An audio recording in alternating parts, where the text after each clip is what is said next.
दोस्तों, जरा सोचिए, एक ऐसी दुनिया जहां कोई रिटायरमेंट शब्द ही ना हो, एक ऐसी जगह जहां लोग 90 या 100 साल के होने के बाद भी सुबह किसी मजबूरी में नहीं, बल्कि एक गहरी खुशी और उत्साह के साथ बिस्तर से उठते हैं।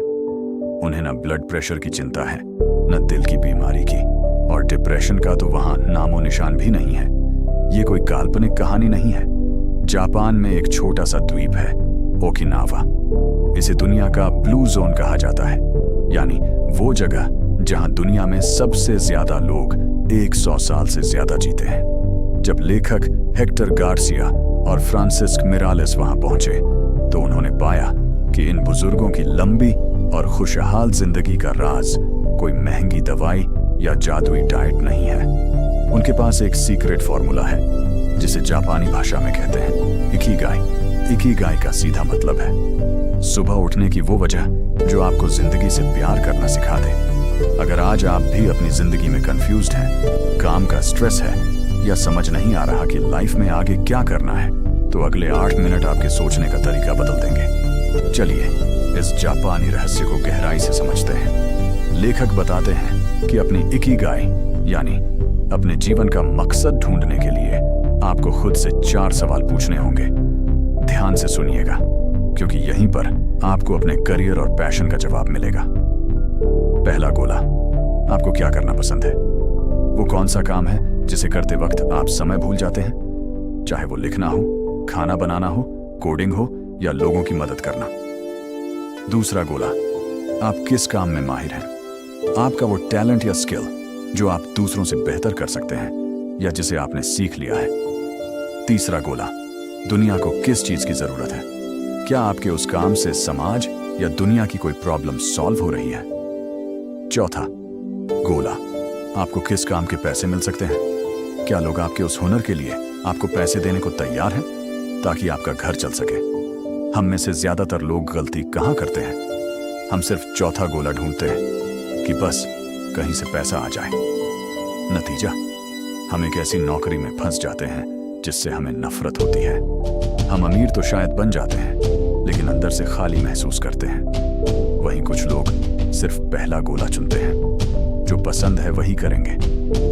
लेकिन अगर दुनिया को उसकी जरूरत नहीं है और उससे पैसा नहीं मिल रहा, तो आप गरीब रह जाएंगे और स्ट्रेस में आ जाएंगे। इकिगाई क्या है? जब ये चारों गोले एक दूसरे से मिलते हैं तो उसके बीच के हिस्से को इकिगाई कहते हैं, यानी ऐसा काम जिससे आप प्यार भी करते हैं, जिसमें आप माहिर भी हैं, जिसकी दुनिया को जरूरत भी है और जिसके आपको पैसे भी मिलते हैं। अब आप सोच रहे होंगे कि भाई, इकिगाई ढूंढना तो ठीक है, लेकिन रोजमर्रा की जिंदगी को खुशहाल कैसे बनाएं? ओकिनावा के लोग अपनी डेली लाइफ में 3 बहुत ही सिंपल नियम फॉलो करते हैं, जिन्हें आज से ही हम अपनी लाइफ में लागू कर सकते हैं। वहां के लोग खाना खाते वक्त एक मंत्र दोहराते हैं, हारा हाची बू। इसका मतलब है अपने पेट को सिर्फ 80% भरो, 20% हमेशा खाली रखो।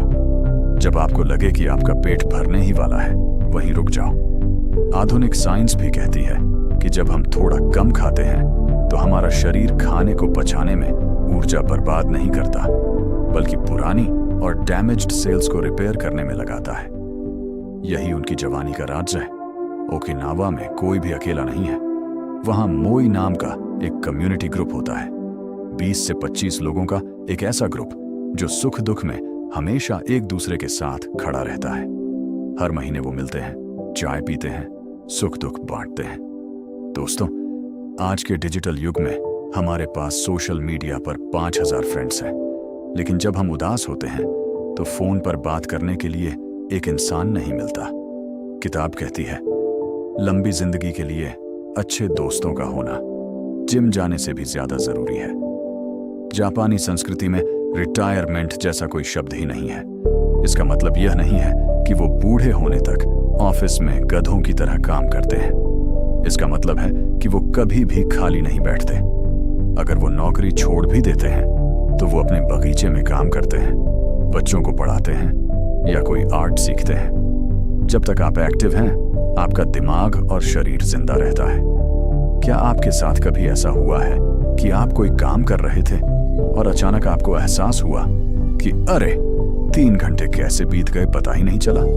साइकोलॉजी में इसे कहते हैं स्टेट ऑफ फ्लो। किताब के अनुसार ओकिनावा के लोग जो भी काम करते हैं, चाहे वो बहुत छोटा ही क्यों ना हो, जैसे चाय बनाना या बर्तनों को साफ करना, वो उसमें पूरी तरह डूब जाते हैं। वो मल्टीटास्किंग नहीं करते। जब वो चाय पी रहे होते हैं तो वो सिर्फ चाय के स्वाद को महसूस करते हैं, न कि फोन पर रील्स स्क्रॉल कर रहे होते हैं। अगर आपको अपनी जिंदगी से एंजाइटी और स्ट्रेस को मिटाना है तो फ्लो में जीना सीखिए। जो काम अभी आपके हाथ में है, अपना पूरा ध्यान, अपनी पूरी आत्मा उसी पल में झोंक दीजिए। कल क्या होगा या कल क्या हुआ था, इसे भूल जाइए। खुशियां इसी पल में छिपी हैं। तो दोस्तों, इकिगाई कोई ऐसी चीज नहीं है जो आपको किसी चमत्कार से एक दिन अचानक मिल जाएगी। यह एक सफर है।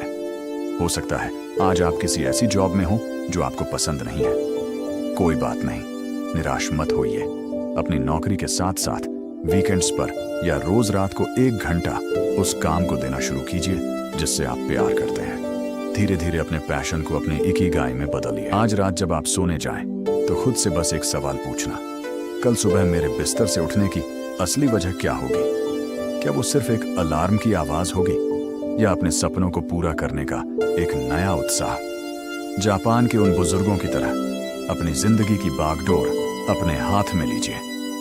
थोड़ा कम खाइए, अच्छे दोस्त बनाइए, हर पल का आनंद लीजिए। सबसे जरूरी, अपने जीने की वजह इकिगाई को तलाशिए। अगर इस वीडियो ने आपके दिल को छुआ हो तो इसे अपने उस दोस्त के साथ जरूर शेयर करना जो आजकल अपनी लाइफ परेशान या कंफ्यूज्ड है।